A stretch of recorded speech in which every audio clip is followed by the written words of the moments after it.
todos os associados da Adnotare e com o público em geral, né? Considerando que esse evento é um evento aberto, então nós temos um público bastante interessante de estudiosos, doutor Marcel, no direito notarial registral, né? Então, hoje, como a Usucapião, ela vem trazendo aí bons holofotes para o mercado, né? Os advogados têm grande interesse no tema. Sem dúvida nenhuma. Esse é um tema bastante importante aí na área do direito imobiliário, registral, né? Sem dúvida Mais nenhuma. um minutinho a gente começa, tá bom? Sem problemas. Deixa eu fazer uma pergunta. Eu posso encaminhar o link para os alunos do curso que eventualmente quiserem estar aqui com vocês? Claro, pode fazer isso já. Tá, eu vou mandar uma mensagem aqui para a equipe, então. Tá agradeço demais a disponibilidade de vocês, viu? Imagina. Luciana Liz, isso é importante, explicar isso para os nossos convidados, que eles podem fazer o compartilhamento aí do link, considerando aí que o evento é aberto, tá? Isso é importante para o palestrante e para a Adnotare, né? E o público em geral. Mais um minutinho, 19h05, começamos. Combinado, estou aqui à disposição de vocês, tá bom? Doutor Marcel, atualmente o senhor advoga? O senhor trabalha no tribunal? Eu termino agora, dia 29, a minha desincompatibilização do tribunal, lindos 20 anos, onde exerci diversos cargos. Eu sou concursado, né? Sou analista, onde exerci diversos... O último cargo era professor da Escola do Poder Judiciário, treinando novos magistrados, reciclando... Que legal. Reciclando servidores aqui, Jude, Escola do Poder Judiciário. Bacana. E o senhor se desvincula e vai para onde? Vou para advocacia. Vai para advocacia. Vou para advocacia. Tão esperado aí, depois de 20 anos. Legal, bacana. Começamos, então, o nosso evento. Meus caros, boa noite. Começamos hoje, dia 22 de julho de 2021, mais um evento aberto da Academia Nacional de Direito Notarial Registral, né? Muito nos honra hoje a presença do Dr. Marcel Rulli, chefe de cartório de vários registros públicos há mais de 20 anos, assessor de magistrados, desembargadores do Tribunal de Justiça do Estado do Mato Grosso do Sul, professor da escola de magistrados, e daqui a pouquinho, né, tá batendo na porta aí a advocacia. Ah, coisa boa, né? Vem para esse lado aqui, o lado sofrido, né, do advogado, de tentar implementar a justiça, né, por meio da defesa das teses importantes aí para a melhoria do direito, né, doutor Marcel? Eu acredito que o advogado ele é o grande operador do direito, né? Por quê? Porque ele tem que criar, né? Ele tem que criar a tese, e a criação de tese faz com que realmente o advogado, ele, como profissional do direito, ele exige muito do advogado, né? Quem vai para a advocacia tem que ter essa consciência que o estudo nunca vai acabar, né? A busca pelo conhecimento, a busca pela elevação do pensamento jurídico e o pensamento social sempre vai ter que ser trabalhado, né? Por isso que o advogado ele trabalha até o último dia de vida, né, doutor Marcel? Vai até o final, não tem aposentadoria compulsória, coisa nenhuma. E isso é muito importante. Por isso que todos vêm para a advocacia. Magistrados, desembargadores, promotores de justiça. No final, servidores.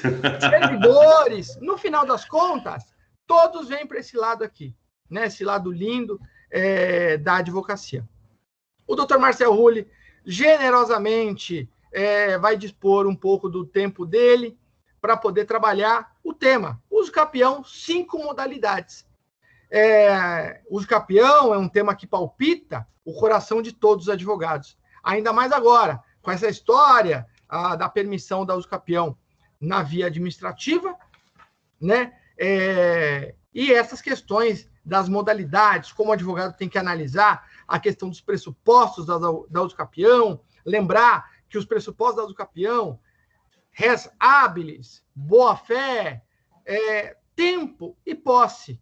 E aí, cada modalidade vai exigir lá os seus requisitos, ok? Então, ficamos, mais uma vez, muito felizes com a presença do Dr. Marcel, e a gente já faz o convite. Dr. Marcel, vindo para a advocacia, já se associa aqui à Adnotare, que a gente precisa bastante de pessoas bem experientes para a troca de ideias e o crescimento do pensamento jurídico. Transmito imediatamente a palavra à Vossa Excelência para que inicie sua palestra. Obrigado. Dr. Marcos Kikunaga, primeiro, muito obrigado pelo convite de todos vocês. Eu confesso que estava ansioso há 10 dias, na verdade há 8 dias, eu e minha esposa, no dia que íamos vacinar para Covid, nós positivamos com Covid, e minha preocupação foi como eu estaria para hoje. Graças a Deus, acho que o entusiasmo de estar aqui com a Adnotare também me fez recuperar muito bem, e estou verdadeiramente à disposição de todos vocês aqui. Eu venho como um aprendiz, e eu gostei muito que o senhor falou, né, que o advogado é aquele, como disse Sócrates, só sei que nada sei, e uma das coisas, eu digo aos meus alunos, né, que eu exerci lindos 20 anos no Poder Judiciário, mas a paixão por construir tese e não estar preso, né, nos princípios da distrição como assessor, seja desembargador de juiz, né, ou seja, nas teses da petição inicial da contestação, e sim ter essa liberdade de construir teses, é o que me trouxe agora, talvez mais maduro, aos 40 anos de idade, para a advocacia, que eu quero honrar demais. Conheço grandes advogados, inclusive, deixa eu fazer aqui um reconhecimento. O primeiro desembargador que eu assessorei no ano de 2013, aqui no Mato Grosso do Sul, é um grande professor de Direito Civil que veio da advocacia, né? Ele veio do 5º Constitucional, e quando eu tomei essa decisão, há um ano atrás, mais ou menos, eu já tinha essa paixão de ir para a advocacia, foi um grande apoiador, disse que, as palavras dele, vou parafraseá-lo, eu amo hoje né, o cargo que exerço, ele no caso é desembargador, mas era apaixonado pela advocacia, ou seja, ele diz que sente falta dessa liberdade. Agradeço demais esse convite de vocês, sempre quando a gente bate papo, e quando vocês me indicaram, olha, fale um tema, eu quis abordar o uso capião, porque é o mais famoso procedimento da regularização de imóveis, mas também foi onde, na prática, nesses lindos 20 anos no Poder Judiciário, vi alguns erros que são totalmente evitáveis, e que talvez nesse bate-papo que eu trago com vocês, eu possa acrescentar quem nos ouve, e mais, já que o Código de Processo Civil, o provimento 65 do CNJ, traz a possibilidade da gente processar o uso capião de forma extrajudicial. Por isso que eu escolhi esse tema, que eu acho que eu posso aí somar para vocês. E lembrando, tudo que eu trago para vocês soma muito para mim, que ensinar é aprender mais do que ensinar. Então eu venho aqui com muita humildade aprender junto com vocês, tá bom? Muito obrigado, Dr. Marcos Kikunaga. Em seu nome, cumprimento todos da Adnotare e me coloco verdadeiramente à disposição. Ao final aqui do nosso bate-papo, eu separei um material para distribuir para vocês, que seja um norte do que a gente vai falar hoje à noite aqui. Obrigado. Meus caros, começamos então aqui o trabalho do doutor Rulli. Doutor, senta a madeira.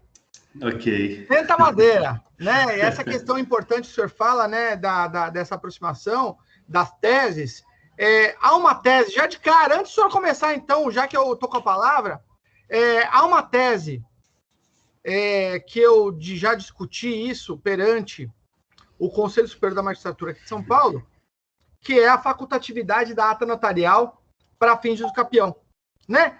Não precisa entrar no mérito, mas desde a edição da lei, né, do CPC, que veio trazer essa alteração lá no artigo 1071, para o artigo 216A da Lei dos Registros Públicos, eu nunca entendi muito bem esse procedimento na via extrajudicial.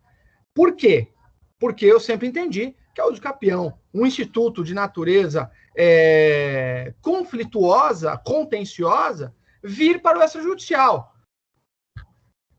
Local onde o pressuposto dos atos notariais registrais é a presença do consenso, né? Então, para mim, o procedimento do uso capião nas mãos do registrador de imóveis, até hoje eu tenho bastante dificuldade de entendê-lo.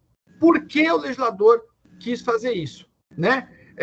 Porque o registrador de imóveis ele tem uma obrigação legal de analisar título. E, nesse momento, está colocando no colo do oficial de registro o poder jurisdicional do reconhecimento de um direito de fato. E isso é muito complicado, né? Esse ônus, né? Essa atribuição ao oficial de registro, né? Eu entendo que os oficiais não queriam isso para si, assumir a declaração da perda da propriedade por uma parte e a aquisição da propriedade originária por outra pessoa. Por outro lado, também não entendi por que a lei vem trazer a questão da ata notarial nos termos do 384, quando a ata notarial ela é um instrumento para a autenticação de um fato. Agora, vem a lei e fala, a ata precisa autenticar, precisa declarar a ocorrência do tempo e da posse. Dois fatos, tempo e posse, dois fatos que o tabelião de notas não pode aferir. Por quê? Porque, do mesmo modo, o tabelião de notas ele não tem meio para poder declarar, reconhecer direitos de situações de fato. É evidente que há situações onde a posse ela traz um indício muito grande de posse, do exercício da posse ad uso capione, né? Agora, outras situações não. Então, vem todos os notários registradores, todos os doutrinadores e falam, a ata é obrigatória. Ué, em que ponto do artigo 216A está escrito que a ata notarial é obrigatória? Não está, eu não li, mas o entendimento é esse, né? Então, a minha discussão da facultatividade da ata está justamente na ausência desse termo, está na presença de entre vírgulas, conforme o caso e suas circunstâncias, e as situações muito peculiares das várias modalidades de uso capião, né? Então, fazendo essa introdução, eu já jogo para o senhor uma grande batata quente, né? Para que Vossa Excelência aí nos traga aí as suas impressões. Evidentemente, fique à vontade, liberdade para poder responder ou não, passar ou não para essa discussão, ok? Sem dúvida nenhuma. Doutor Marcos, adoro esse campo que nós nos encontramos, que a gente pode verdadeiramente pensar, né? Não simplesmente cumprir eventual vontade que o legislador emana e que na hora de aplicar é outra, e aqui a academia é muito linda por isso, e por isso que eu nunca vou me distanciar de vocês da academia propriamente dito. Assim, sem tentar adivinhar, eu corroboro, concordo com o que o doutor fala, né? O procedimento da uso capião, por sua gênese, ação, ainda que seja meramente declaratória, é sim de cunho contencioso, tanto que nós temos que citar muitas pessoas, dentre os quais até mesmo os confrontantes, não só o proprietário registral, imagina, onde vem participar município, estado e união. É sim uma ação de natureza, quando a gente pensa de processo em si, é assim uma ação mais complexa. O que nós vemos? E talvez o novo CPC, e eu tive a oportunidade aqui na minha cidade, junto com vários outros professores da Universidade Federal aqui do Mato Grosso do Sul, onde me formei, da gente, durante 2 anos, quando ainda o novo CPC era um projeto de lei, nós tivemos a oportunidade de comentar os 1.072 artigos. Quando o código entrou em vigência, nós, em parceria com a OAB, mesmo eu trabalhando no Tribunal de Justiça aqui na época, nós tivemos a oportunidade de fazer alguns comentários pontuando os 1.072 artigos do novo CPC, e, por consequência, um deles era esse que trazia a possibilidade da usucapião extrajudicial. Tirando a parte técnica, uma singela opinião aqui deste professor, sempre aluno, o que eu vejo é que o novo CPC, em muitos momentos, de forma muito acertada, reconhece en passant ou de forma mais incisiva a falência do nosso Poder Judiciário, seja pelo volume, seja pela morosidade, seja pela falta de políticas judiciárias ou de desjudicialização, e talvez num desespero. E aí eu confesso ao senhor que eu vejo muito isso, assim como foi lá em 2007, por exemplo, 2009, quando a gente fala, né, do inventário extrajudicial, enfim, essa desjudicialização como um desespero social de vamos dizer, de um poder muito importante para o nosso país, mas que por N motivos, não é nem por má vontade. Eu sempre brinco, e eu posso dizer a vocês que em breve estarei ombreando, e espero honrá-los a cada dia da minha vida, ombreando-os na advocacia, que grande parte dos servidores públicos enxugam gelo. Trabalha, não vê resultado, é tudo muito demorado, e tem sempre uma sensação assim, eu dedico minha vida e não tenho um retorno, assim, eu não entrego algo efetivo. Isso eu digo não só por mim, como eu trabalhei na escola do Poder Judiciário, tive a oportunidade de treinar, a título de exemplo, aqui no Mato Grosso do Sul, no ano de 2016, nós tínhamos 518 oficiais de justiça no estado todo, e quando veio o novo CPC, eu tive a oportunidade de atualizá-los pessoalmente, viajando pelo estado todo, e dos 516, eu acho que 500 eram insatisfeitos, porque eles não tinham tempo de vida, trabalhavam igual louco e não era efetivo. Então, eu percebo isso. Talvez a vontade, não que seja acertada, como o doutor Marcos bem pontuou, né? Porque se a gente parar para pensar que é o usucapião extrajudicial, o oficial do registro de imóveis, ele cria o título que ele vai registrar. Se a gente parar para pensar nisso, então, assim, no sentido técnico, jurídico, ele que vai reconhecer aquela ata notarial, né, que recebe atestando posse, ele faz aquele processamento no cartório dele, ele vai criar o título que ele vai registrar, ao passo que, como bem o doutor Marcos Kikunaga pontuou, ele, na verdade, deveria fiscalizar os títulos que entram, fazer o que a gente chama de qualificação dos títulos e dizer esse título é passível ou não de registro. Mas qual usucapião no processamento extrajudicial, ele não qualifica, ele cria. Aí o que dá até, assim, um certo pavor. Se a gente esquecer, e aqui talvez esse é o desespero do legislador, esquecer eventual tecnia desse ato e pensar no resultado, e aqui, por experiência também, não só de vários alunos, mas desse período como professor, eu vejo que o usucapião, que em média, aqui o Mato Grosso do Sul é muito atípico, porque é um estado muito pequeno, nós temos aqui no estado todo 2 milhões de habitantes. Imagina, é um bairro do estado da Grande São Paulo. Então, o estado inteiro aqui, 2 milhões. A nossa justiça aqui, uma ação de usucapião judicial, quando muito 2 anos. Isso eu estou dizendo já com trânsito em julgado de 2º grau, por exemplo. Agora, você pega as cidades maiores, estados maiores, como São Paulo, Paraná, né, Minas, que são estados muito populosos, que o judiciário é muito abarrotado, você não tem uma ação em menos de 5 anos. E que ao passo, e aqui eu faço outra referência, Os cartórios de registros de imóveis e os tabeliões de notas não estão facilitando a vida dos advogados também para processar os campeões extrajudicial. São tantos empecilhos que forçam muitos advogados a optar pelo judicial, mesmo havendo a possibilidade do extrajudicial. E os locais que se consegue processar extrajudicialmente, o usucapião varia de 3 meses a 8 meses, o que, para quem tem pressa, é muito bom.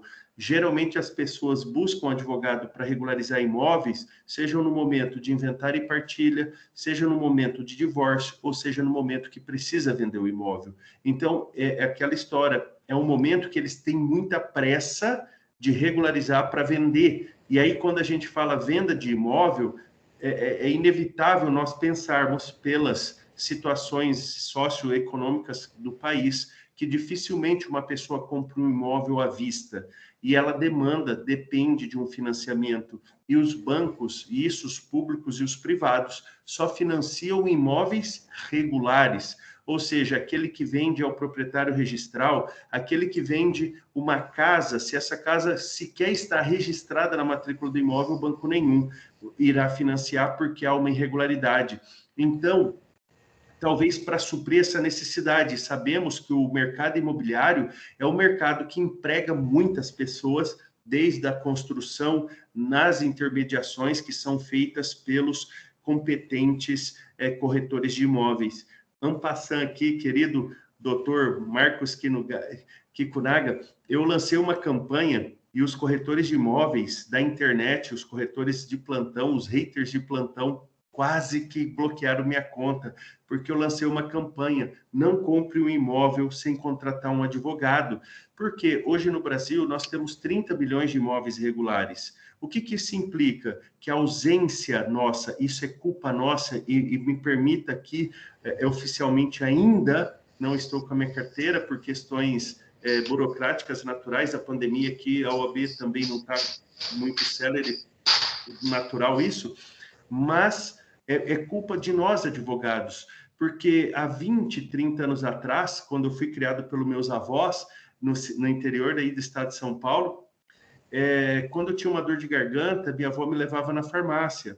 E, com muito custo, o Conselho Federal de Medicina começou a conscientizar a população para que não tome um medicamento sem consultar um médico. E eu nunca vi a Ordem dos Advogados do Brasil, nível Brasil, ou seja, a Ordem Federal, dizer não compre um imóvel sem contratar um advogado, pelos riscos que tem naturais do negócio.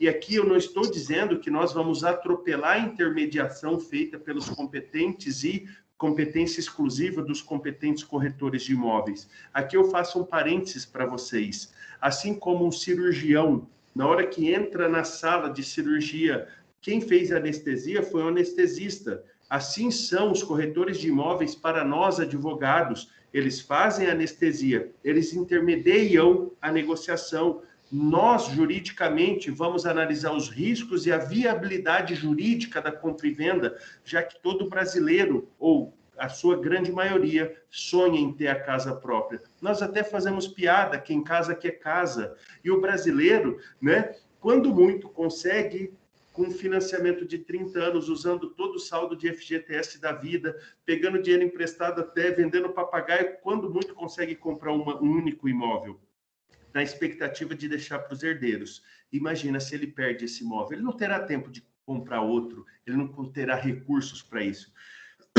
Então eu falo, aqui é uma responsabilidade social da advocacia, informar a sociedade para que as negociações imobiliárias, a ausência de um inventário, a ausência de uma partilha num divórcio, só traz mais prejuízo para as partes e para a sociedade. O imóvel irregular, ele está à margem dos negócios imobiliários, ele não conseguirá ser vendido, ele não conseguirá ser regularizado, e quem tiver essa posse, vamos chamar assim, ou esse contato com esse imóvel, não tem a segurança jurídica que o sistema permite para quem tem imóvel irregular. Fazendo esse prolegômeno, eu peço licença, então, para entrar diretamente aqui no tema que me propus, que é o usucapião. E aqui, de novo, começo dando uma dica. Eu gosto de dizer o que não fazer com o usucapião, ou melhor, quando não se cabe o usucapião.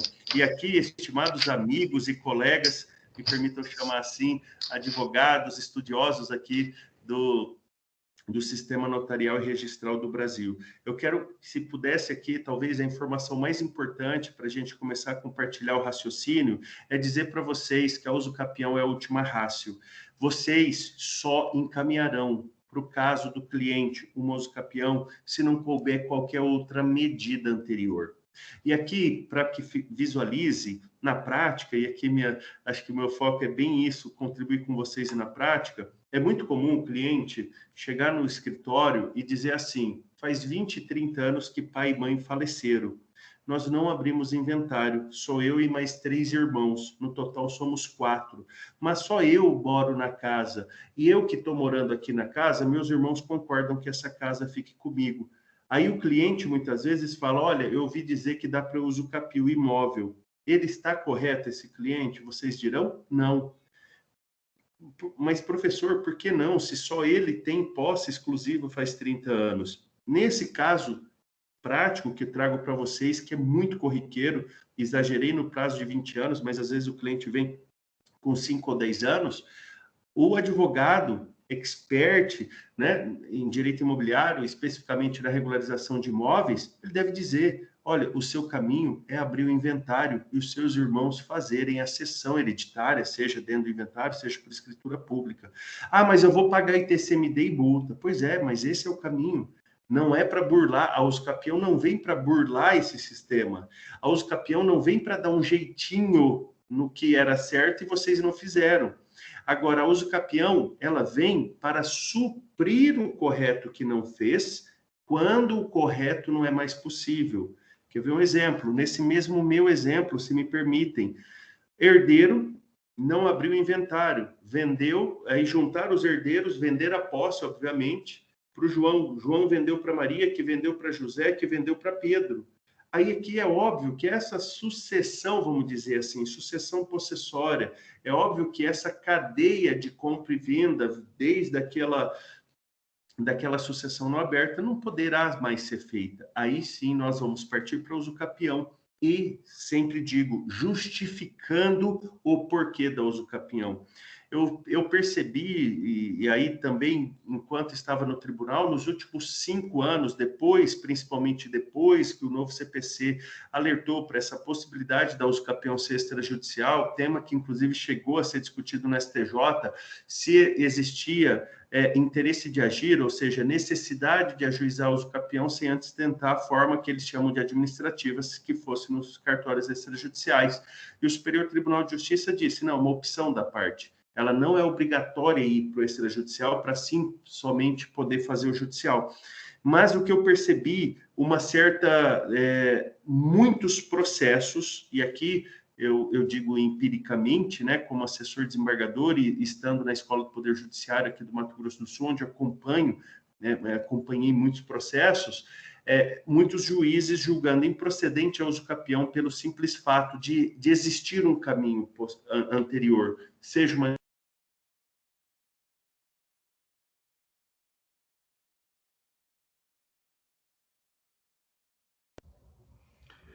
Marcel, travou o teu áudio aí para mim. Travou tua imagem, teu áudio.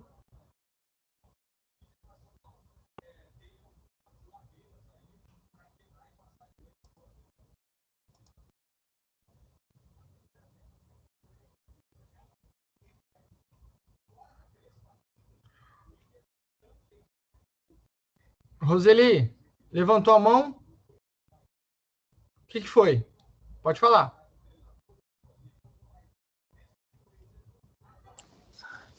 Doutor, a minha dúvida seria, o doutor Marcel estava falando, né, para a questão de entrar com o uso capião e não entrar com o inventário, seria uma forma de burlar, de não pagar o ITCMD.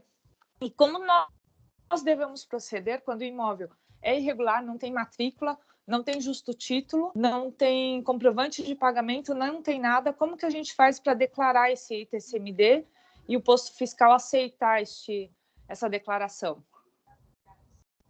Tá. O doutor Marcel está travado. possivelmente ele deve sair e voltar. Mas, Roseli, é aquela tua história. Se o imóvel ele não tem regularidade, e você já de cara, você já fala que ele não tem matrícula, ele não tem regularidade formal, evidente que essa hipótese você não consegue fazer inventário, né? Entendo que o Dr. Marcel comentou foi o seguinte: se você tem regularidade derivada do imóvel, não tem sentido você ingressar com o pedido de uso capião. Então, vamos lembrar, o pressuposto para você poder realizar inventário, o pressuposto para você poder fazer uma compra e venda, fazer uma doação, fazer uma regularização imobiliária, quando a gente fala regularização imobiliária, são vários aspectos. Entendeu? E o primeiro aspecto é o seguinte: esse imóvel ele está apto a ser transferido de forma ordinária por escritura pública, por instrumento particular, por sucessão. Porque, às vezes, doutora Roseli, você tem essa possibilidade. Entendeu? Você tem essa possibilidade. E o fato do proprietário ter falecido, o advogado ele acha que isso é um empecilho. E ingressa com pedido do capião. Entendeu? Entendi, doutor. É que eu estou num caso que é de 91 e assim, o advogado anterior ele chegou a juntar no inventário o espelho do IPTU. Então, agora eu estou na seguinte dificuldade. Quer dizer, se eu retirar esse imóvel, bem imóvel do inventário, né, o juiz vai falar que eu estou querendo me omitir de pagar o ITCMD. Só que provavelmente o posto fiscal não vai aceitar só o espelho do IPTU. A gente tem que analisar isso com calma, né? Marcel, você travou aí. Obrigada. Né? E a Roseli levantou a mão na hora que você travou, né? Oh, coisa boa! A hora que ela levantou a mão, você travou. Eu não sei se você travou por conta da mão que ela levantou, né? Ou você travou e, coincidentemente, ela fez isso. Vamos imaginar... Me desculpe. Que é a segunda parte. A Roseli, Marcel, ela estava perguntando o seguinte, e eu já tentei ajudá-la. Que você comentou que a uso capião, para muitos advogados, em muitas situações, o juiz ele julga improcedente a ação por conta da possibilidade de transmissão desse imóvel, a regularização desse imóvel, pelas vias ordinárias, escritura pública, pelo ato de registro, seja formal de partilha, seja carta de sentença e assim por diante. Né? Então, o que eu comentei com a Roseli, que ela levantou a mão? Ela falou assim, e no caso do imóvel que não tem matrícula? Ótima, né? Pergunta, adorei. E no caso que o imóvel não tem IPTU, que o imóvel ele é irregular. Então, assim, são situações que eu comentei com ela. Quando você comentou sobre regularização imobiliária, é o universo. Exato. Nós temos várias formas de regularizar imóvel pelas vias ordinárias. E quando eu falo vias ordinárias, eu não estou falando para mandar para o judicial. Eu estou falando que você pode seguir a aquisição derivada, respeitar a principiologia registral para poder adquirir o bem, né? Então, quando você comentou que a uso capião seria a última ratio, é no sentido de que não há outro caminho para fazer a aquisição dessa propriedade? Não. Aí vai pelo uso capião. Exatamente, né? Isso, doutor. É isso assim, ó. O senhor vou falar do nó górdio. É exatamente isso. A doutora Roseli, quando nós nos deparamos, e isso é muito comum, tá, doutora Roseli? Porque antes de 76, entra em vigor em 73 a 6.015, nós tínhamos um sistema registral medonho, me permitam dizer isso, eram as famosas transcrições. Se a gente pega uma transcrição, tá assim, ó, o vizinho é o João da Silva, não tem o CPF, não tem o RG, João da Silva, logo no Brasil. Aí, assim, as confrontações estão assim, no IP amarelo até o Mourão Roxo. Não existe mais o IP amarelo e o Mourão Roxo, ou confronta com o córrego do Macaco. Não existe mais córrego. E aí você cria um problemaço. Detalhe, antigamente com transcrição, o proprietário, por exemplo, se o Marcel Rulli tivesse um imóvel, e aí eu vou dar um exemplo aqui no Campo Grande, Mato Grosso do Sul, a capital aqui onde eu vivo, se eu tivesse 5 imóveis, os 5 imóveis estariam na mesma transcrição. Ou seja, era uma coisa medonha. O sistema de matrícula veio ajudar muito isso, todos aqueles princípios, unicidade de matrícula. Só que aí vem esse problema que a doutora Roseli disse. O meu imóvel não tem matrícula, não tem transcrição. O imóvel do cliente, me refiro. Professor, o que eu faço agora? Provavelmente o caminho será uso capião. E aí eu explico por quê. Toda matrícula, e a partir de 2023, a Receita Federal aí do Brasil já está exigindo, inclusive, exigirá georreferenciamento para imóveis urbanos. Porque hoje a gente conhece o GEO obrigatório para imóveis rurais. E por que a necessidade do georreferenciamento? Como o próprio nome diz, as medidas geodésias. Então, tantos metros de frente para a rua X, né? Aqueles dados de GPS que, se a gente coloca dentro do GPS, você localiza no globo terrestre exatamente a localização física do imóvel. E toda matrícula, se a gente relembrar aqui, e vocês aqui são experts, né, em direito notarial, quando nós pegamos a matrícula, qual é a primeira coisa que tem na matrícula? Justamente essa descrição geodésia, dizendo um lote, né, um terreno, uma gleba, tal, e todas aquelas medidas geodésias. Por quê? Porque é aquilo que vai diferenciar aquele lote de qualquer outro lote. Princípio da especificidade que se tem na matrícula, que se deve ter na matrícula correta, porque não só porque criamos o sistema de matrícula, que hoje está tudo perfeito. Óbvio que é uma melhora constante, e vindo a necessidade do georreferenciamento também para os imóveis urbanos, ao que a sociedade vai falar, nossa, mais uma coisa para encarecer, mas na verdade é mais uma coisa para dar segurança, para dar unicidade naquele imóvel e a gente diminuir cada vez mais um grande problema. E quando eu era chefe de um cartório judicial, de uma vara de registros públicos, era uma comarca que tinha um problema assim quase pandêmico de sobreposição de matrículas. Acabava um loteamento aqui, em vez do próximo estar assim, começava assim. E aí vocês sabem, você tinha ali 100 terrenos com duplicidade de matrícula ou duplicidade de escrituras públicas, o que é horrível, né, para quem comprou e demorou para registrar. Mas, enfim, então, voltando aqui, quando vocês se depararem com um imóvel que o cliente não possua transcrição ou matrícula, uma sugestão prática desse professor é o caminho será uso capião, porque vocês farão nascer essa matrícula. Imagine assim, começando com planta e memorial descritivo ou georreferenciamento, se o imóvel for rural, hoje, né, o rural, então você faz geo, se o imóvel é urbano, faz planta e memorial descritivo, tenta descobrir na respectiva circunscrição onde está aquele imóvel, lá no cartório de imóveis, que ele não existe para aquele cartório, seja numa transcrição, seja numa matrícula, seja para uma área maior, porque às vezes o imóvel também está inserido numa área maior, né? Ele é um trecho de uma área.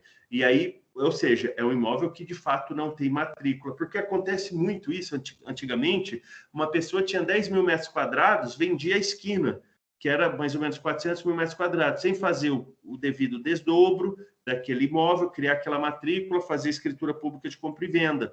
Então, antigamente, aqui no Mato Grosso do Sul e cidades do interior, é muito comum isso. A pessoa tem um terreno gigante, que ocupa quase uma quadra, e vende a esquina, vende um trecho para o outro, vai vendendo de forma sem fazer o desdobramento. Ou seja, esses imóveis que estão nascendo estão totalmente à revelia da legislação, até mesmo eventual metragem mínima, que é 125 metros pelo Estatuto da Cidade, só que cada município, no Código de Obras, Código de Normas, cada município denomina o nome disso, né? Traz uma medida mínima. Então, todas as vezes, colegas, amigos, irmãos advogados e advogadas que me ouvem, que vocês se depararem com um imóvel que não possua transcrição ou matrícula, mas que vocês tenham certeza, não ouçam do cliente. O cliente confunde o que é matrícula com escritura pública. Ele pensa que escritura é matrícula e matrícula é escritura. E a gente sabe que maçã e maçaneta não tem nada a ver, só o nome que é parecido. E que matrícula é o que faz existir o imóvel. Escritura pública é título que transmite imóvel. Então, não tem uma coisa a ver com a outra. Marcelo, posso te interromper para fazer uma observação? Sem dúvida nenhuma, querido doutor, fica à vontade.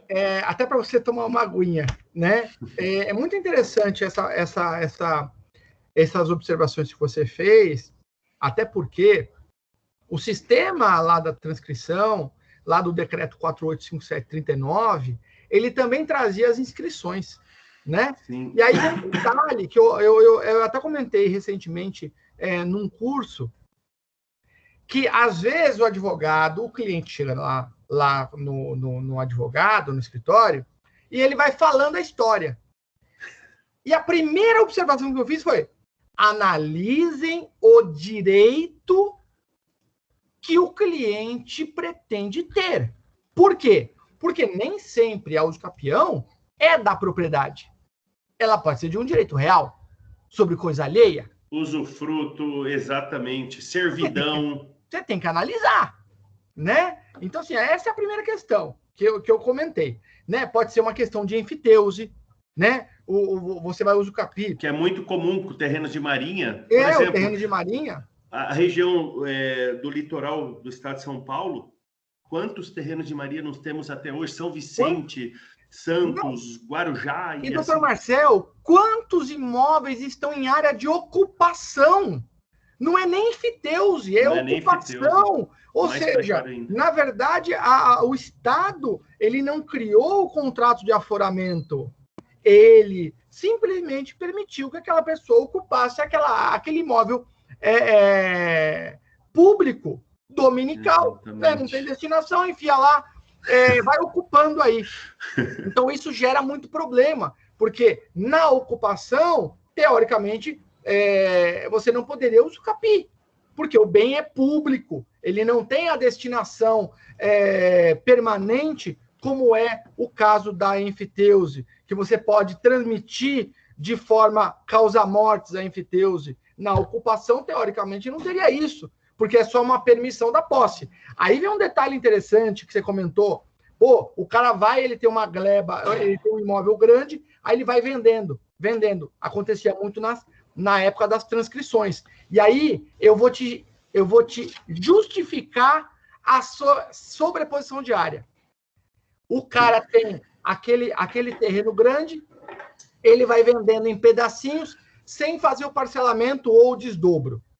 Perfeito. O sujeito que compra não faz o registro daquilo. Exato. Esse título que ele compra, vamos imaginar que ele faça o registro. Ele faz a escritura, vai lá e faz o registro. Na época da transcrição, podia. Sim. Aí vem um detalhe interessante. O cara que faz a compra de parte ideal daquele bem, ele deveria destacar da transcrição original do imóvel completo. Como ele não faz esse destaque, e quem é obrigado a fazer o destaque? O registrador de imóveis. Artigo 213, inciso 1. Perfeito, doutor. O registrador que registra o imóvel, essa parte destacada sem o desdobro, ele deveria lançar lá para o oficial anterior, dizendo: meu amigo, acabei de registrar uma parte ideal do teu terreno aí. Então faz a anotação que foi destacado aí do teu terreno. Mas ele não faz. Aí o cara vai vendendo. Teoricamente, ele não tem mais imóvel, porque ele vendeu tudo, mas ele continua proprietário. Né? Ele continua proprietário. Aí ele vai, eu sou proprietário. Ele é executado, o credor executa, arremata e vai lá registrar. Aí vira aquela zona, né? Vira aquela zona. Que não daria nem para usucapi também, porque não tem mais área, né, para usucapi. Desculpa. Devolvo a palavra. É sensacional esse bate-papo prático, doutor, de quem vive a prática, e é exatamente isso que acontece todo santo dia, principalmente nesses imóveis de transcrição, que é exatamente, o senhor fez assim, ó, não é um raio-x, o senhor foi lá e pegou assim, ó, pinçou. O que eu vivi durante 4 anos como chefe de uma vara de registro público foi muito essa dor, exatamente o que o senhor disse. O cara vai vendendo o tabelião, o registrador, desculpa, não ia atualizando aquela matrícula, o cara não tinha mais o que vender. E o cara que não para de vender. O cara não para de vender. Continua vendendo. Mas é exatamente essa visão. E esse aqui. problema acontece até hoje com matrícula, hein, doutor Marcel? Acontece. Até hoje com matrícula. Que outro dia eu fui questionar um oficial de registro por que ele não fazia uma comunicação para o oficial anterior, né? Que mudou a territorialidade, mudou a circunscrição. Foi por que você não faz essa comunicação? Não tem previsão legal. Eu falei, opa, para aí, como não tem previsão legal? E o artigo 176 que fala sobre o princípio da unitariedade matricial. Se você não comunica, eu vou ter 2 imóveis com matrícula. Exato. Um imóvel com 2 matrículas, que é o que acontece, sim. Eu peguei um caso esses dias de um aluno até de Fortaleza, e era justamente isso. Houve o desmembramento do cartório, aí então ficou uma matrícula antiga, e nessa matrícula antiga, olha que absurdo, isso deve ter tido algum problema, tinha uma hipoteca. Na matrícula nova, não transmitiram a hipoteca para a matrícula nova. O que o credor, o devedor fez? Vendeu o imóvel. E aí esse credor, quando descobriu que tinha uma nova matrícula sem a observação, né, da garantia hipotecária, quando foi tentar registrar a hipoteca, já não estava mais no nome de quem contratou a dívida. Olha o problema, doutor, que é isso que o senhor falou. Exatamente isso. Tá? Uma dica, então, assim, para a gente fechar esses pontos, quando, então, se deparar com o imóvel que não possua matrícula, a probabilidade da uso capião é bem indicada nesse caso. Ah, professor, mas dá quem vendeu, por exemplo, outra situação que eu pego muito com os alunos também, quem vendeu é vivo. Quem vendeu aquele trechinho é vivo. Aí, por exemplo, eu sempre falo com os alunos, eu falo assim, ó, eu vou fazer uma uso capião contra quem desmembrou sendo vivo. Eu falo assim, se você chegar nele e falar assim, eu falo para os alunos do curso, né, e eu que eu vou aplicar na prática. Se eu chegar nesse proprietário registral falando assim, olha, eu vou arcar os custos do desdobro, o senhor vai fazer ali o desmembramento, o desdobro, eu vou pagar um engenheiro, um arquiteto para fazer planta e memorial descritivo, o senhor vai abrir uma matrícula no seu nome, desse terreno que já é meu, né? Vamos falar assim, onde eu já construí, e disso a gente faz uma escritura pública. O senhor topa? Topa. É muito melhor que o moço capião. Amigos, isso é coisa assim, da prática, do campo de batalha. O advogado, e aqui uma sugestão, nós, sabendo a solução, que seria aqui no nosso tema hoje é o uso capião, tudo que pudermos fazer que evite o remédio, vamos dizer assim, eu sugiro a vocês. Então, por exemplo, imagina alguém que comprou de um proprietário que fracionou indevidamente um terreno grande, esse proprietário é vivo, você, como advogado, chegar no proprietário e falar assim, olha, eu posso fazer o desmembramento no seu nome para depois fazer uma escritura pública para o meu cliente do que você já recebeu? O senhor não vai ter custo nenhum. É óbvio que essa pessoa vai topar. É muito melhor partir para um caminho desse do que eventualmente fazer o moço capião. Tá? Mas agora, se quem vendeu se opõe, se quem vendeu, aí sim você vai para o uso capião. É só uma sugestão aqui, tá, amigos? Outro ponto que eu queria falar da uso capião, e eu finalizo e quero fazer uma frase mnemônica aqui com vocês, e eu acho que vocês nunca mais vão esquecer e vai facilitar muito no dia a dia. Só para corroborar o que o professor fala da uso capião ser a última ratio, o artigo 13, parágrafo 2º do provimento 65 do CNJ, me permitem a leitura, eu acho que é muito esclarecedor e corrobora o que o doutor Marcos Kikunaga disse até agora e eu também. Que ele diz assim, ó, em qualquer dos casos, deverá ser justificado o óbice, a correta escrituração das transações, para evitar o uso da usucapião como meio de burla dos requisitos legais do sistema notarial e registral e da tributação dos impostos de transmissão incidentes sobre os negócios imobiliários, devendo o registrador alertar o requerente e as testemunhas de que a prestação de declaração falsa na referida justificação configurará crime de falsidade sujeito às penas da lei. É óbvio que, se a gente aplicar esse parágrafo 2º também para o campo da seara judicial, é causa de extinção do processo sem resolução de mérito por carência de ação, ou seja, escolheu a via errada.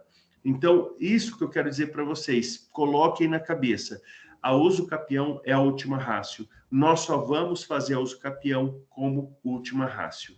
Ok? Então, finalize essa parte. Agora eu quero que vocês consigam, e aí se vocês puderem repetir mentalmente aí comigo, eu vou ficar muito feliz. Vocês conseguem memorizar 2, 5, 10, 15, 2, 5, 10, 15, 2, 5, 10, 15, 2, 5, 10, 15, 2, 5, 10, 15. Depois da terceira repetição, o cérebro não aguenta a repetição, ele fala, nossa, que professor chato, mas você já memorizou o 2, 5, 10, 15.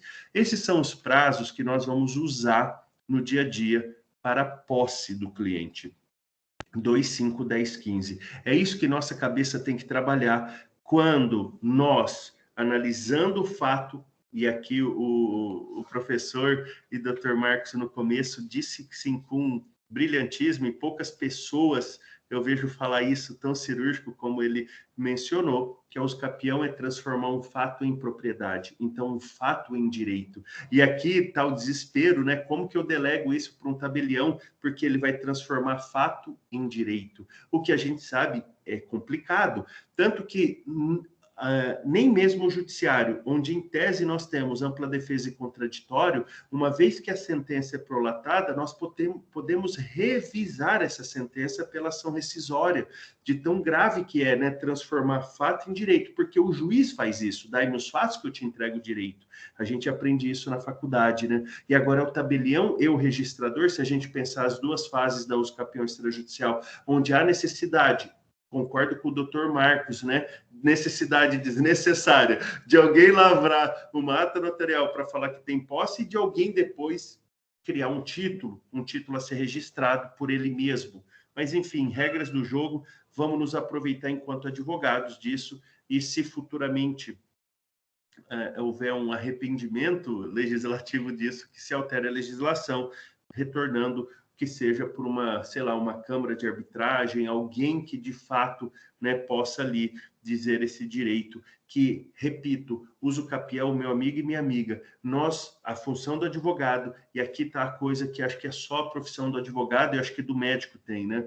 O médico é que conduz o tratamento do paciente com liberdade, e nós, advogados, vamos conduzir o direito, o eventual direito que o cliente tem. E esse direito, quando a gente denomina usucapião, nós vamos ter que encaixar a situação fática da posse, que está lá no artigo 1196, ou uso, ou gozo, ou dispõe, ou reivindico bem, porque o 1196 do Código Civil fala que posse é um dos poderes da propriedade, que está no artigo 1228, né? Proprietário é aquele que ou usa, ou goza, ou dispõe, ou reivindica, sendo que no Brasil aí tem que ter o registro, 1245, e fazer com que o imóvel atenda a função social, senão porque ele vai perder ou por desapropriação ou por usucapião o imóvel que não esteja sendo utilizado atendendo a função social. Então, para sintetizar aqui conosco, meus amigos, eu vou repetir de novo, porque se vocês memorizarem isso, a vida de vocês no dia a dia da advocacia facilita muito. 2, 5, 10, 15, 2, 5, 10, 15. Esses são os prazos fáticos. Esses são a relação de posse que nós temos que ter em mente. Um parênteses sobre posse, e termino falando de posse e entro nas 5 modalidades da usucapião com vocês aqui, de forma bem prática também, é que nós podemos, escutando o cliente, por exemplo, o cliente contratinho de gaveta, esse dá vontade de chorar, né? Aquele modelinho que ele pegou numa livraria, Aqui no meu estado ainda tem um pouco disso, principalmente as pessoas mais simples. Agora a moda é pegar um pouco tudo no Google, né? O pai Google, né? O Deus Google, ele tem todos os modelos e tal. Aí você pega para ler um contrato desse, você não sabe se você chora, se você senta com o cliente e fala, meu Deus, vamos fazer aqui um momento de oração para ver o que a gente vai fazer, porque tá horrível, tá medonho esse contrato, né? Como tudo que é feito a revelia de um bom advogado. Tudo que é feito dessa negociação, se as pessoas soubessem o tanto que remediar, o tanto que, né, antecipar e remediar dá mais trabalho, mas enfim, ou seja, prevenir antes, né? E aí eu vou repetir aqui uma campanha que o nobre professor, muito em breve oficialmente advogado, vou abraçar. Não contrate, não compre um imóvel sem ter uma assessoria jurídica, sem ter um advogado de preferência especialista nessa área notarial, né, imobiliária, que conheça a regra, que faça um contrato seguro, não precisa ser um contrato bonito, cheio de juridiquês, mas que faça um contrato que atenda tudo.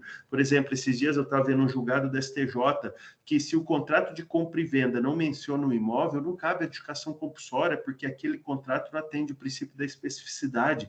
Imagina quando que o leigo vai saber disso e quando que nós, colegas advogados aqui, que não temos essa expertise notarial, nos atentamos a colocar num contrato de compra e venda a descrição imobiliária para atender, né, o princípio da especificidade, que é tão importante para o direito notarial. Então, fica essa dica aqui para vocês.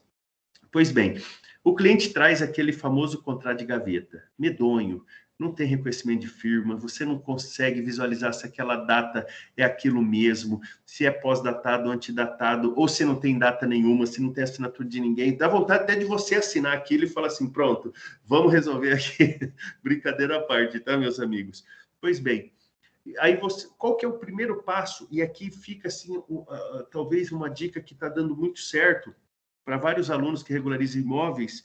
Primeiro passo, sempre, meus amigos, sempre, tudo que envolve imóvel, ir até o cartório de imóveis ou buscar nos sites registradores.com.br, enfim, informações sobre o imóvel, informação do cartório, se aquele imóvel possui matrícula ou transcrição.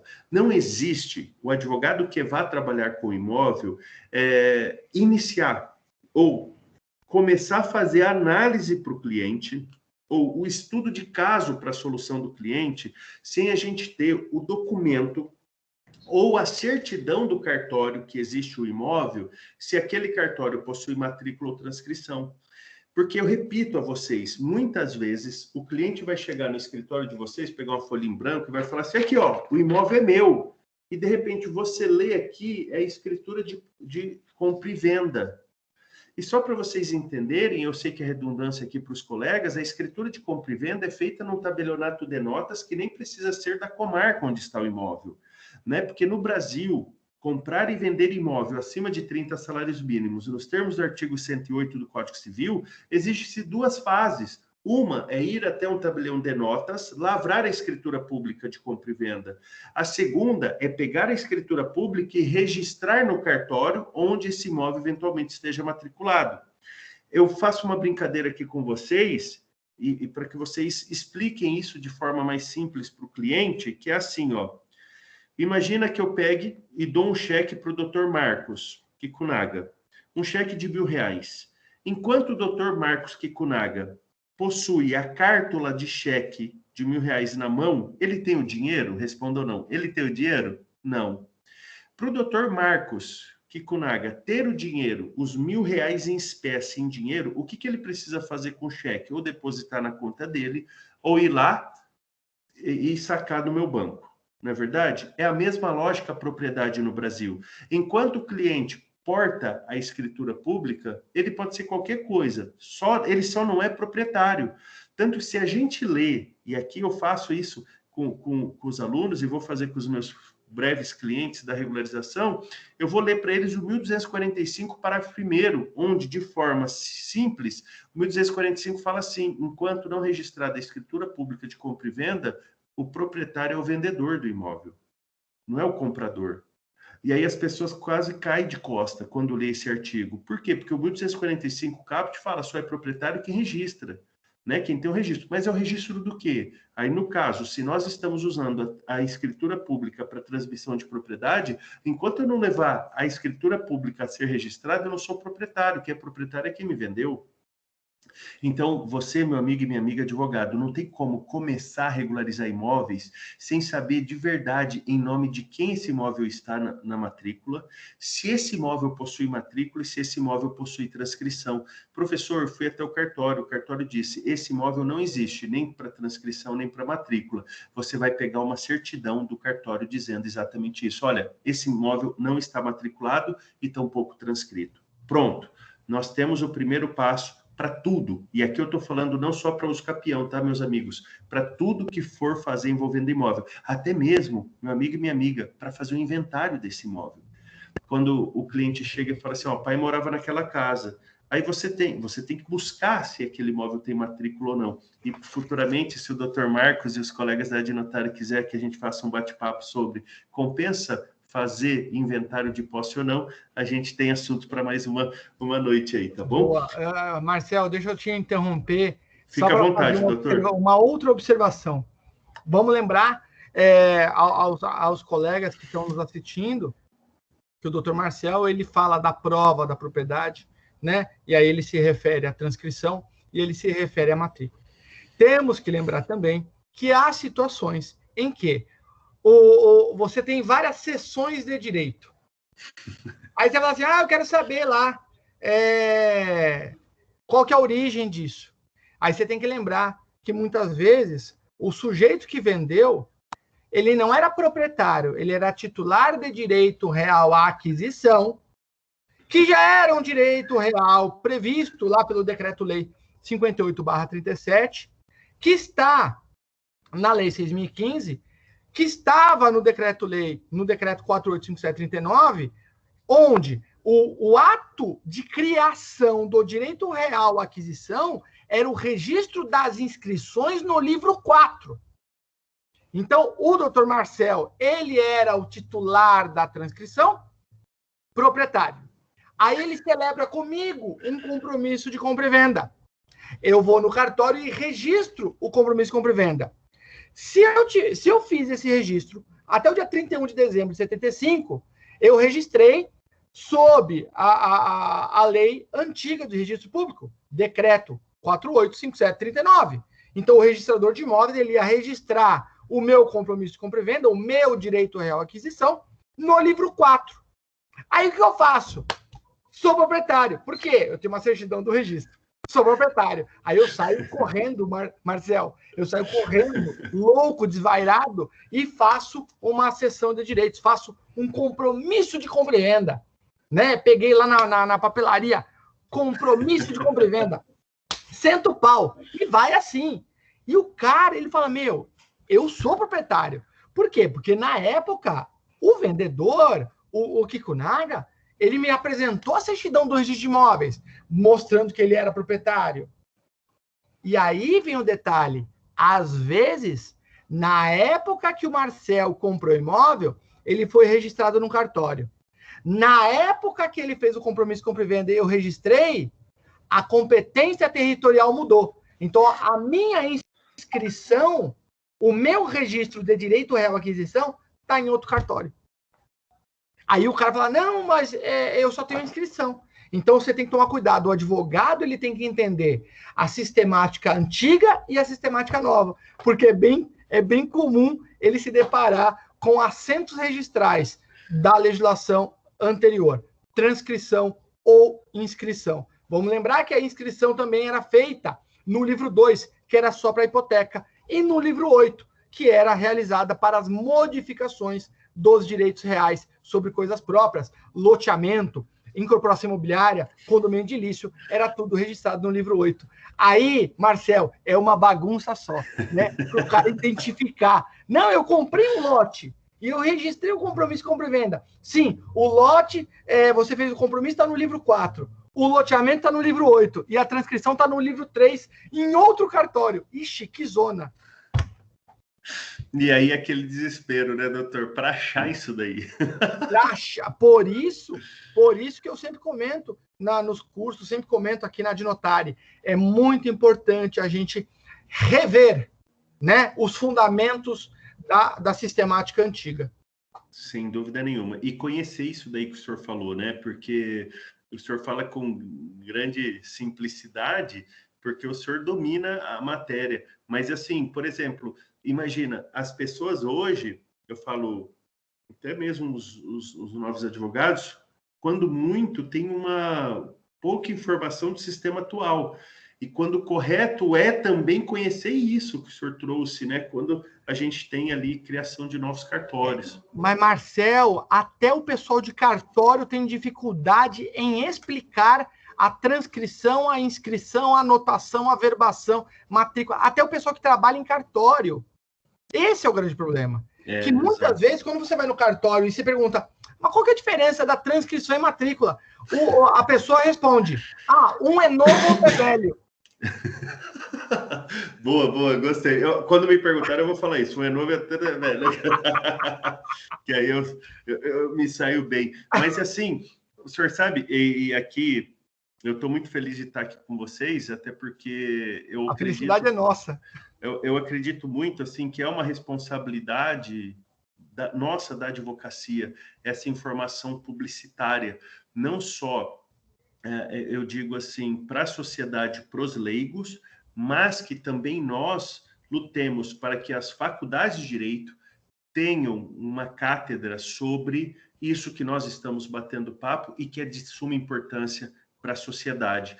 Porque a gente tem que lembrar, sim, é óbvio, tudo que a gente, vamos dizer assim, embarca como um trabalho social da advocacia, vai retornar financeiramente para nós, mas aqui a preocupação é muito menos que isso, é por resultados. Nós temos hoje, segundo dados do Ministério da Cidade, mais de 30 milhões de imóveis urbanos e rurais irregulares no Brasil. Além de ser um nicho de oportunidade para nós advogados, e eu não estou focando simplesmente nisso, foco sim, porque a advocacia é muito importante, a gente tem que ganhar bem, isso eu defendo com unhas e dentes, mas assim, é mais que isso, é entregar para a sociedade essa regularização. O imóvel irregular, ele está à margem da economia, ele não gera impostos, ele não gera negócios bancários, não é verdade? E o pobre vai continuar sendo pobre, porque ele vai continuar fazendo esses contratinhos aí, entende? Onde ele poderia ter mais dignidade também nos negócios imobiliários. Então, é uma briga nossa da OAB, nossa da advocacia, e parabéns, doutor Marcos aí, e a Adnotare, que está levando esse conhecimento para os técnicos que são os responsáveis por melhorar a sociedade na regularização de imóveis e nos negócios imobiliários, né, cartorários. A advocacia extrajudicial, tanto que ela é boa, vamos dizer, no sentido de prestação, o inventário extrajudicial, gente, como que é bom e rápido ser feito, né? A mesma coisa, regularização de imóveis, que aí eu puxo assim um pouco da minha área. Quando a gente consegue fazer tudo de forma extrajudicial, é sensacional. Mas para fazer de forma extrajudicial, doutor Marcos, tem que saber isso daqui, que o senhor deu uma aula, um show aqui para nós. Obrigado. Caminhando assim, meio que para o fim, abro para perguntas. Eu até esqueci de avisar vocês, e não me importo de vocês eventualmente me interromperem qualquer dúvida que vocês tiverem em prática. O máximo que vocês vão poder ouvir é que eu não sei e vou estudar. Esse é o máximo que eu vou dizer. Eventualmente eu vou conseguir responder tudo que me perguntarem, já que há 20 anos eu estou trabalhando com isso. Então, assim, é uma praticidade bem grande. Mas, assim, na pior das hipóteses, eu não vou bicudar com vocês. E estudo e depois respondo, tá? Então, se alguém tiver qualquer dúvida, pode perguntar. Eu devia ter falado isso no começo aqui. Eu quero só finalizar o raciocínio que eu fiz com vocês. Se eu perguntar, respondam assim. Eu vou perguntar, tá? Vocês vão responder 2, 5, 10, 15. Qual é o prazo para uso capião? 2, 5, 10, 15.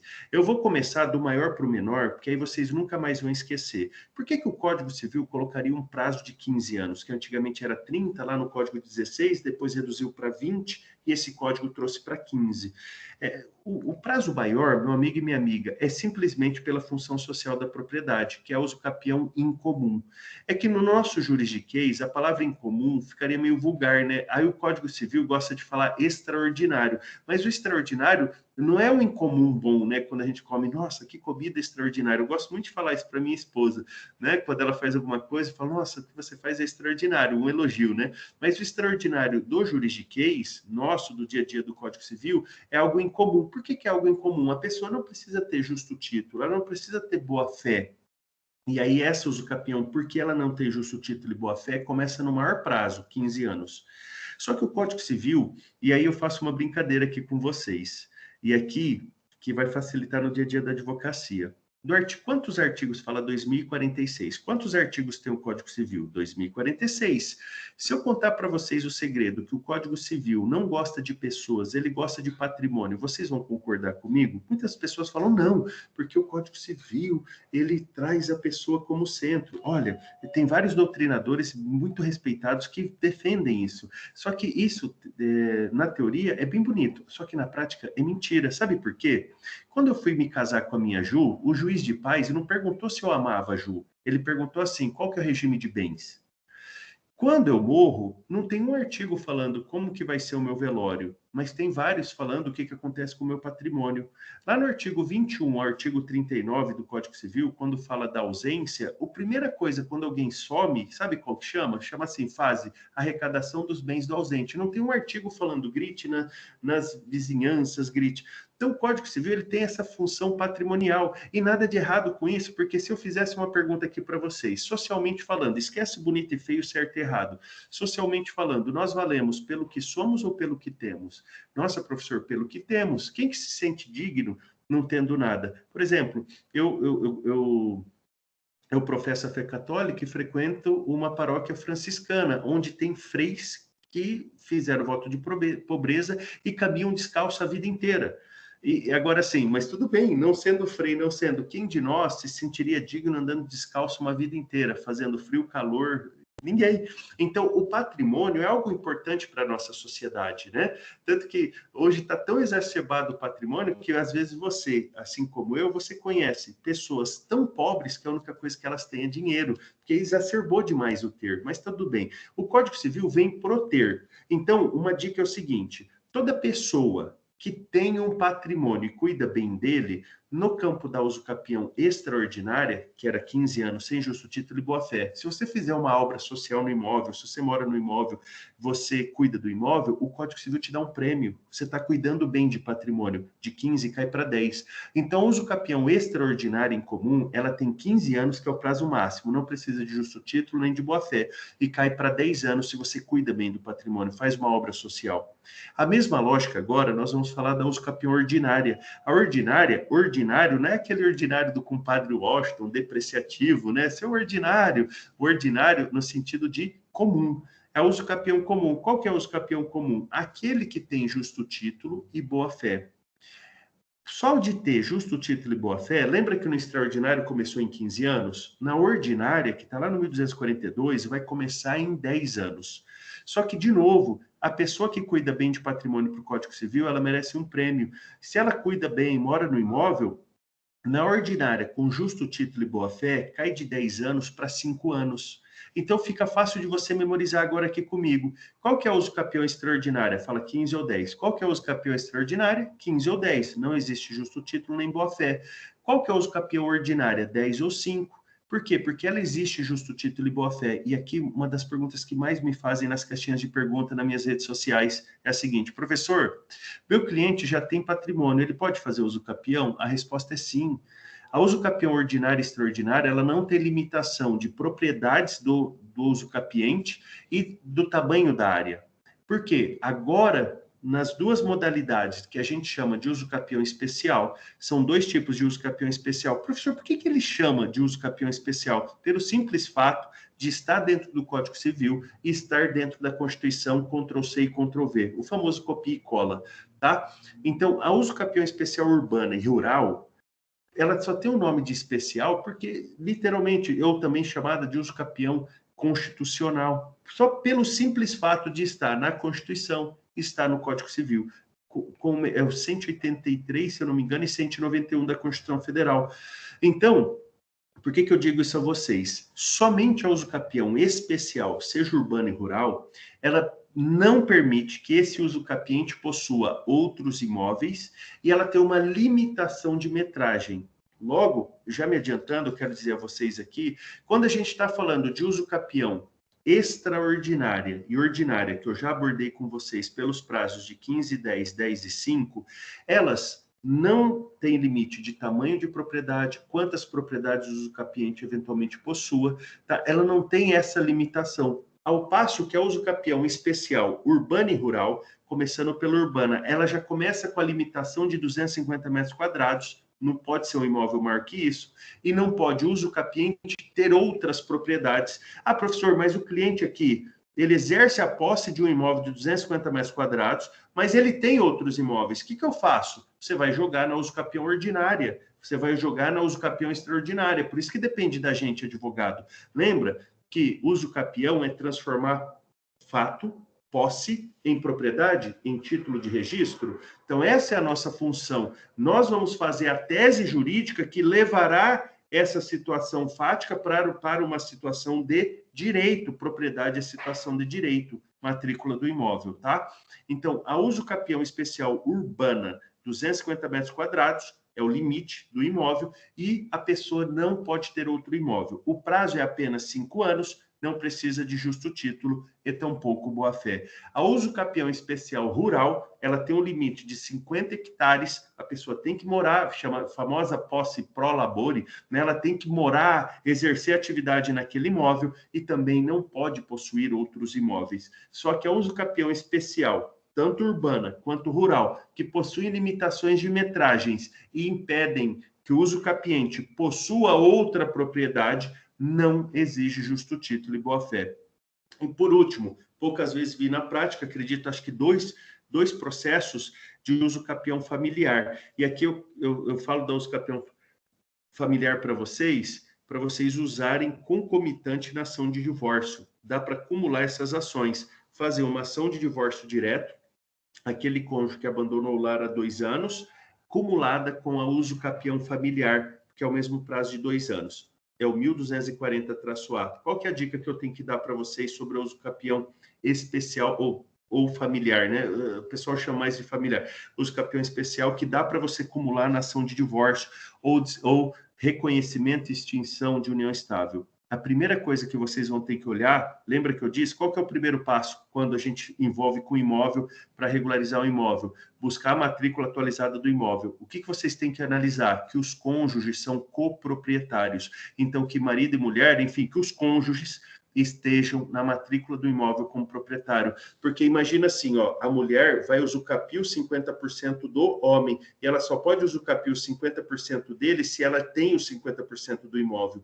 Professor, ela não tem. O que eu vou fazer? Você vai jogar nas outras modalidades de usucapião. Então, sempre você vai começar com os prazos menores, obviamente. Você vai tentar fazer o de 2 anos. Eu não encaixei no de 2, eu jogo para o de 5. Não encaixei no de 5, eu jogo para o de 10. Se eu não encaixei no de 10, eu jogo para o de 15. Professor, mas o meu cliente não tem 5, 10 ou 15. Ele só tem 2. Você vai falar para ele, fica quietinho, espera mais um pouco, depois você volta.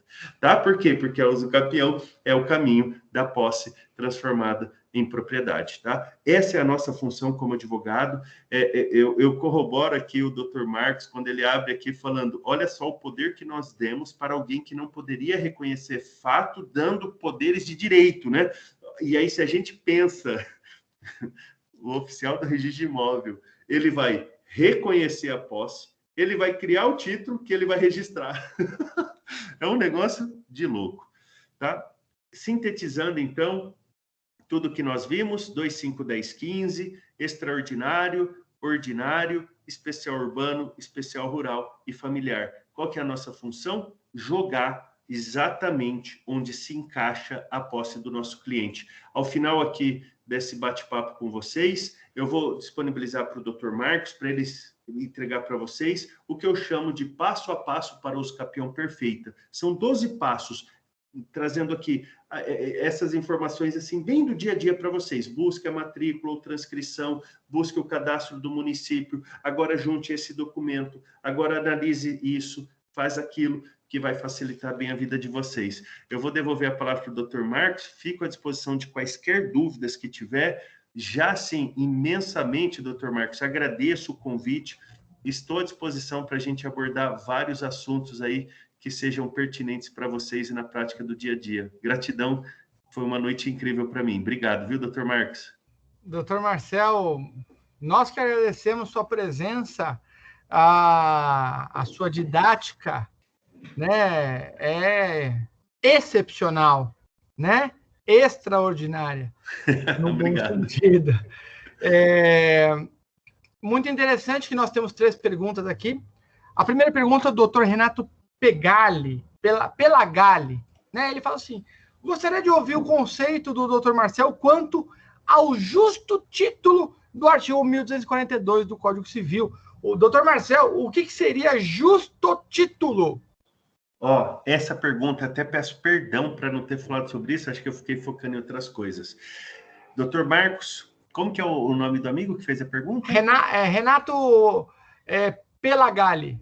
Dr. Renato Pelagalli, eu vou disponibilizar também, que aí fica mais fácil para vocês, depois não precisam procurar, eu vou disponibilizar o provimento 65 do CNJ. Por quê? Esse conceito de justo título sempre foi um calcanhar de Aquiles até para o Poder Judiciário.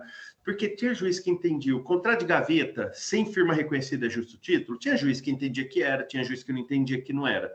O contrato verbal é justo título? Não, porque não tem prova nenhuma. Enfim, por que eu estou dizendo isso para vocês? O artigo 13, parágrafo 1º do provimento 65, então eu vou mandar o passo a passo da usucapião para vocês e vou mandar esse provimento, que aí depois, na hora que vocês reanalisarem aqui, eventualmente assistirem esse bate-papo com o Dr. Marcos, vocês podem pegar os artigos que eu estou mencionando. Ele fala o seguinte: o artigo 13, parágrafo 1º, são exemplos de títulos ou instrumentos a que se refere o caput, ou seja, são exemplos de justo título, compromisso ou recibo de compra e venda, cessão de direitos e promessa de cessão, pré-contrato, proposta de compra, reserva de lote e assim por diante. Ou seja, esse provimento 65, por mais que ele tenta trazer, meus amigos e minhas amigas, a parte extrajudicial do processamento da usucapião, nada contra vocês usarem para eventual usucapião judicial. Por quê?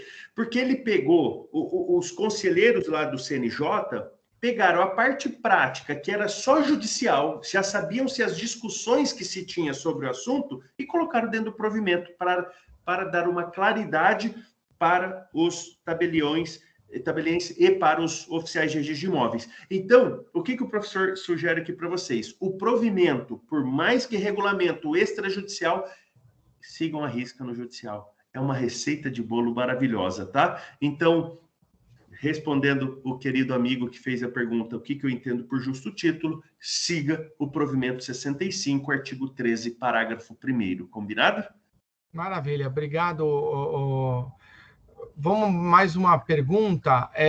A Sinara Magalhães, ela pergunta, Marcel, permissão de uso é um mecanismo capaz de afastar o risco de usucapião para o caso de uma pessoa que deseja autorizar terceiro a plantar no terreno? Perfeito. Permissão de uso é um ato administrativo precário que o ente público outorga. Quando aqui o privado, particular, então, vamos pensar assim, eu tenho um terreno baldio. Chega um vizinho do terreno baldio lá, um vizinho meu, eu moro numa casa, eu tenho um terreno baldio na cidade, eu faço uma brincadeira com os meus alunos, eu vi que a Lisa aqui até fez, Dr. Marcel tem um curso de regularização de imóveis, o Instagram, eu faço live 747, obrigado, querida aluna. Eu vou dar uma dica aqui para vocês, assim, eu faço uma brincadeira assim, ninguém invade imóvel de proprietário que cuida de imóvel. Geralmente, quem sofre invasão é proprietário relaxado. Deixa mato crescer, não paga IPTU, não cerca, deixa lá, Deus dará. Ou seja, é um chamariz para alguém invadir. Não estou dizendo que quem invade está errado, está correto. Mas também, quem não cuida, né, aquela história, não cuidou, se alguém cuidar, vai usucapiar. Enfim, por que eu digo isso a vocês? E eu gostei muito dessa pergunta. O uso que nós nos referimos ao direito administrativo, que o Dr. Marcos Kipunaga nos disse, é um título, é uma permissão de um imóvel né, dominical, ou seja, sem uma efetividade pública, que de forma precária alguém more.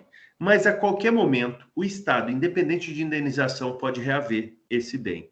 Agora, o particular que permite outro particular usar o imóvel tem que tomar muito cuidado se não fizer um famoso comodato. Eu até brinco que o Civilês devia falar assim, empréstimo gratuito, né? Devia falar, e o pior, e o comodato pode ser verbal. Só que para imóvel, porque assim, ó, lembra que nós estamos falando aqui, que nós começamos a falar assim, ó, uso capião começa do quê? Da posse. Posse é o quê? Fato. Para todo mundo, por exemplo, imagina, eu sou proprietário de um imóvel, de um terreno, só que durante anos, quando todo mundo passa na frente do terreno, quem que está capinando, quem que está plantando mandioca, alface, aqui no meu estado tem muito disso, quem? É o João. Mas o proprietário é o Marcel. Mas para toda a sociedade, quem que está cuidando do imóvel e aparentando ser proprietário? Ele. Se ele é de má fé, ele vai ajuizar o moço capião. Eu vou conseguir falar, não, verbalmente eu emprestei? Não vou, eu vou dançar. Então, todas as vezes que for permitir alguém, é lógico, isso aqui é um mundo ideal, tá, meus amigos? E a gente não trabalha com o mundo ideal. Na advocacia do dia a dia, é selva. A gente chega lá, o cliente fala, emprestei para um primo. Quando é primo, ainda fica assim, mais fácil dizer, não, emprestou porque eles são primos, não fez contrato porque eles são primos. Agora, o abençoado me empresta um imóvel faz 30 anos para um vizinho, não tem um documento, não tem nada, e às vezes o abençoado nem IPTU paga, o vizinho vai lá e faz o moço capião contra. Como contestar isso daí? Aí é difícil, né? A pessoa não se ajudou. Então, repito, é por isso que a gente tem que demonstrar isso também para as pessoas, né? Olha, vai emprestar um imóvel? Vem aqui no meu escritório, vamos fazer um comodato, assina, reconhece firma, deixa isso guardado, essa pessoa nunca vai poder usar o capi. Então, para não ter risco de perder o imóvel, porque a gente não sabe a índole para quem a gente está emprestando. Às vezes, e aí é outra situação que eu já vivenciei, meus amigos, por exemplo, eu empresto para o Marcos, tá? O doutor Marcos chega em mim e fala, Marcel, eu vou usar de estacionamento o seu terreno. Pode? Pode. Aí, o Marcos fica ali 30 anos usando de estacionamento. O Marcos morre. Os filhos do Marcos acham que ele é o proprietário. Vai lá e faz uma usucapião contra mim. Fala, não, meu pai já tinha usucapião, ele já tinha posse. Aí eu chego nos filhos do Marcos e falo, não, filhos do Marcos, eu emprestei, eu sou muito amigo do seu pai. Não, mas como eu não tenho documento para mostrar para os filhos, cria essa animosidade. Então, é um brocar disso daqui, assim, chavão, né? O preto no branco, para esses empréstimos de uso, né? Para empréstimo gratuito, é o que tem que ser feito para imóveis. Tá, doutor Marcos? Continua à disposição. Só pela adiantada da hora, Marcel, tem mais duas perguntas aqui, que é mais terceira que chegou. Eu vou pedir para o pessoal que mandou pergunta agora, o Fernando Vieira, o doutor Emerson Ferreira das Neves, e a doutora Sandra Maria Castilho, para mandar pergunta para o e-mail que eu coloquei aqui no chat, adnotariaacademia@gmail.com, porque aí nós encaminhamos para o doutor Marcel, para que ele possa fazer a resposta direta, evidentemente, se ele nos permitir isso, né? Para que ele faça a resposta direta a essas perguntas. Por quê? Porque eu queria terminar o nosso encontro, que já está no horário regulamentar, falta 1 minuto, para pedir para o doutor Marcel, para que ele comente um pouquinho sobre esse curso dele, de regularização de imóveis. Você pode falar um pouquinho do curso para nós, Marcel, rapidamente, para a gente poder fechar. Em 2 minutos. Obrigado de novo pelo convite. O curso é um curso 100% voltado para advocacia, é um curso nichado dentro do direito imobiliário, a gente só trabalha tudo sobre regularização de imóveis, onde a promessa é eu regularizo qualquer problema de imóvel, eu até faço uma brincadeira, desde que o imóvel não seja público, né, e não caiba a REURB, porque agora com a REURB, eventualmente até imóvel público a gente consegue resolver. Mas o foco do curso é a regularização de imóveis. Nós temos 30 milhões de imóveis regulares e o mais que isso. Aí eu falo para vocês, são mais de 250 alunos que nós temos hoje em todo o Brasil. Esse ramo do direito imobiliário, meus amigos, vem resgatando o amor pela advocacia. Por um lado, entregar a matrícula do imóvel no nome do cliente é algo, assim, a pessoa quase morre de tanto amor por você. E segundo, que eu acho que nada de errado que eu vou dizer a vocês, é demais por rentável, tá? A gente não precisa esperar ali êxito, muitas vezes. A maioria das regularizações a gente consegue fazer sem litígio, quando tem, não é tão complicado como o uso capião, por exemplo. Então, assim, vocês que estão nos ouvindo, que seguem aqui a Adnotori, que é pupilo do Dr. Marcos aqui, como, né, o presidente desse ramo, vocês estão com a faca e o queijo na mão, de se realizarem profissionalmente na advocacia, entregando resultado excelente e de serem muito bem remunerados nesse ramo.